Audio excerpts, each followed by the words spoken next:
Hi, and welcome to Lois and Morgana Davidson Art.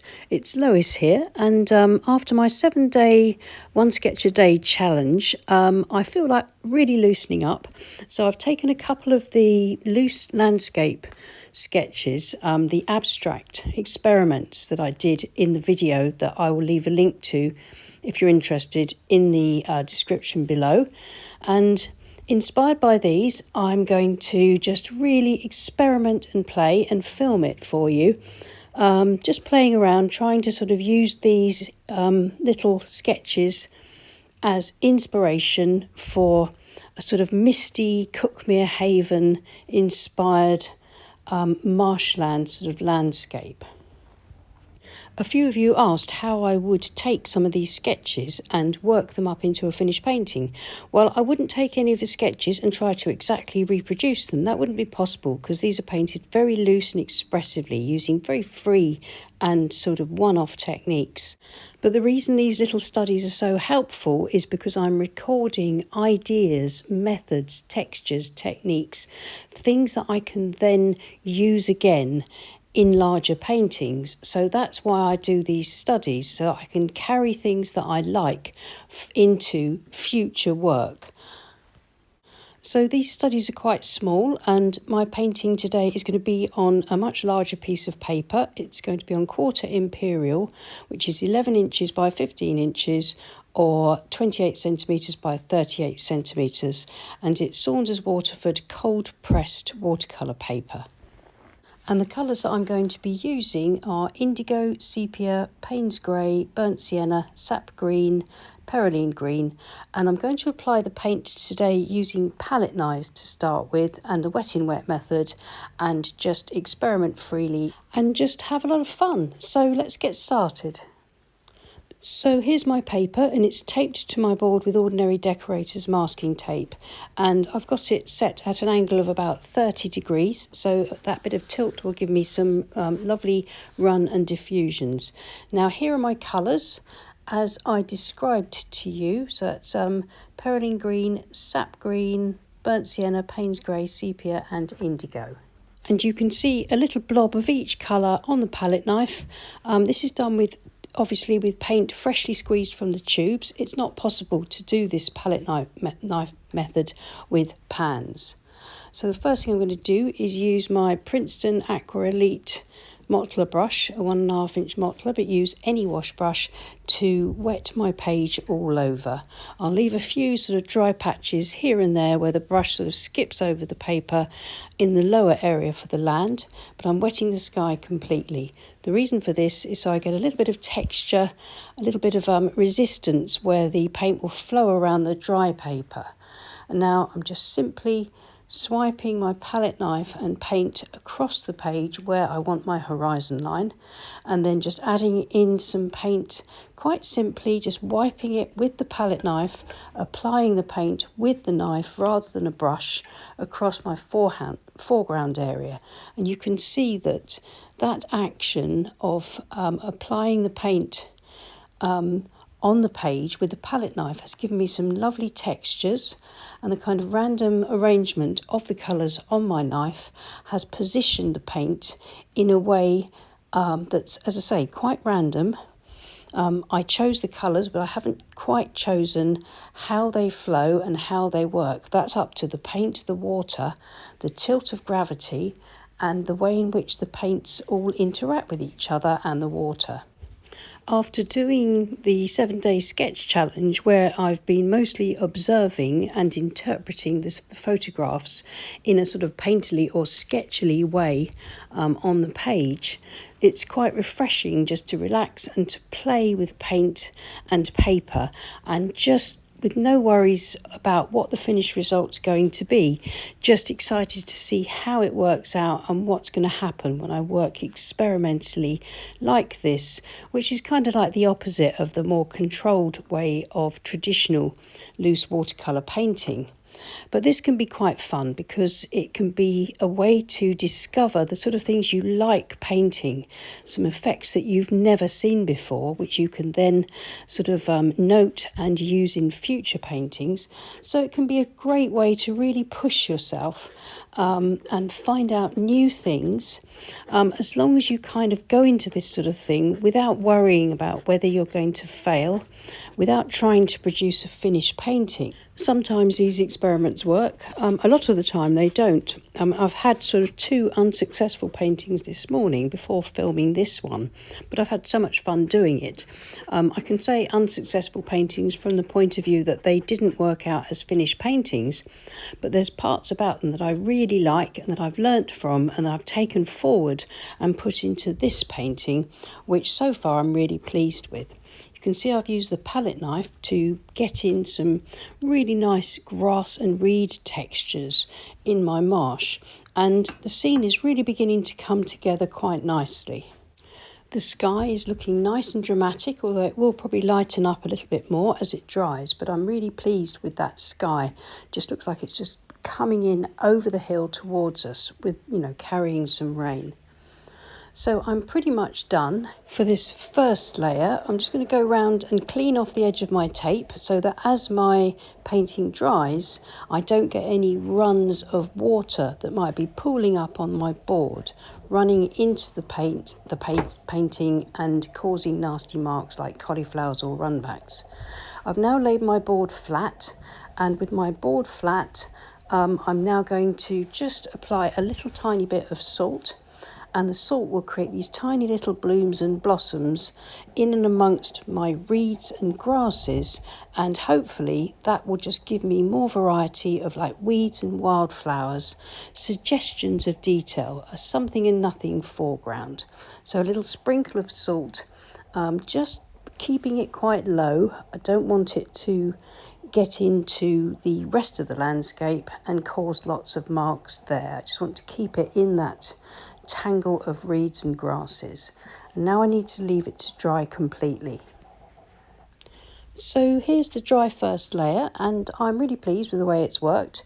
Funnily enough, a stray grain of salt made its way into the sky, but that almost looks like sort of sun just peeping through the misty clouds that are coming over. So I don't mind that too much, but do beware when you sprinkle salt, you can inadvertently get it where you don't want it to, and it just causes these little marks. So the first thing I'm going to do is use my scrubber brush, which is a hog bristle brush that I've cut the bristles really short, and with it dipped into clean water, I'm just scrubbing around the edges of some of the salt marks just to soften them, and then dab them back with a tissue. And then I'm going to wet the areas sort of around the base, and I'm going to start dropping in a few sort of harder marks with some of my colours, my indigo, a bit of sepia maybe, but mostly indigo, and my burnt sienna. And I'm just going to dot in different shades of little suggestions of flowers and reeds, bulrushes maybe, that sort of thing, something and nothing again. And I'm going to just drop those in and around my marks that I made with the palette knife in the first pass and the salt designs, just to add a bit more variety, some harder edges, a little bit more definition, something just for the eye to enjoy in the foreground as the eye is then led across. And I intend to put a little fence across the midground, which will then sort of be like a leading point for the eye from the foreground across the midground and then to the horizon line and all the distant trees and hills.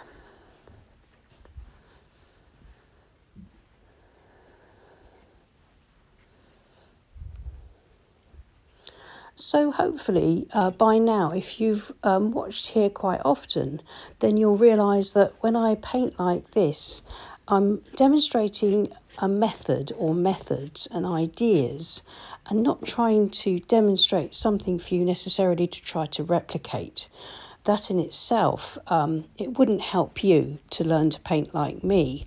But hopefully if you enjoy watching this method, then you could gather your materials and try this out using your own colours and your own ideas and see what you can come up with after lots of experimentation. But it's really important to recognise that You may think that I make this look quite easy, and it's not that easy. It's something that's taken me years to develop.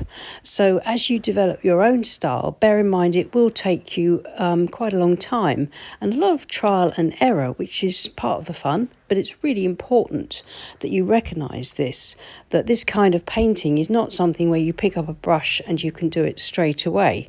It's something that you do need to sort of find your way into it and find some sort of a sense of confidence and joy in what you're doing, so that you're not constantly being down on yourself if your paintings don't work out. It's normal and natural for your paintings not to work all of the time. Even the most fated and admired artists spend a lot of their time experimenting, failing in their paintings. We only get to see the finished results, the perfected results of years and years of trial and error. If you're interested in learning about more stuff like this, then why not join me on Patreon? The link is in the description below. On Patreon, we have Wednesday workshops, and every 2 weeks there's a weekend watercolour workshop where I give in-depth tuition about some of these ideas. We look at quite a lot of techniques and processes, as well as looking at some art history, in order to explore ways in which you can hopefully find your own creative voice, a voice that's unique and that only you can create art in that way. So follow the link below if you're interested in those sort of workshops. It's sort of like it's not a course to follow as such. It's a dip in and dip out selection of workshops there that hopefully you'll find useful. It's not just abstract painting. We look at traditional watercolour painting there, and line and wash. And there's some stuff on floral painting too. So I'm going to call this finished now. I've really enjoyed this, and this has just been a really nice break from the sketching. But I will be back to sketching very soon, within a few days. I've ordered a new sketchbook with proper watercolour paper and slightly larger than the one that I used for the 7-day challenge, and I shall begin using that here for demos, as I really enjoyed working in that format here on YouTube. So I hope you've enjoyed watching this. I've really enjoyed painting it. I'm really pleased with the sort of almost random marks that have happened because of the wet in wet technique, and applying the rich paint onto the page with the palette knife, and then working into it again with the palette knife to create these grasses, and sort of the salt effects are really lovely too. I'm really pleased with the little marks here that you can see where the water has just run through the thick paint and created those wonderful textures that I could never have painted myself. And I think half the fun of this sort of thing is realising that you can just really learn to play with the paint and allow it to sort of do what it wants to do, and just give it a few little tweaks and a little bit of help with a bit of brushwork here, a little bit of detail there, and come up with some really interesting scenes like this, where they don't look overworked, they keep their freshness, and the painting is then full of life. It's expressive and it says what I want it to say. If I'd continued working on this, I could have killed the painting and just overdone it, and would have ended up with something sort of flat and lifeless. So working like this and experimenting without trying to produce a finished painting can be a really great way to learn how to keep your paintings fresh and how not to overwork them. And remember, if you overwork it, if it doesn't work, that's brilliant. That's a really good thing to do, because that will teach you how not to overwork something. It'll begin to get you to learn where to stop with your painting to keep it fresh. And that's not something you learn overnight. That can take quite a long time. and you'll find that you progress really well if you accept that you're going to make a lot of messy paintings to start with. That's all part and parcel of learning. So I hope that's been helpful. So please click on the thumbs up if you enjoyed this, and subscribe to our channel if you haven't already, as that really helps with our reach. And thank you so much to everyone that follows us on Patreon. Please click on the link below if you want to follow Morgana on Patreon, and there's one there if you want to follow me too. I'll see you again soon, and happy painting. Bye.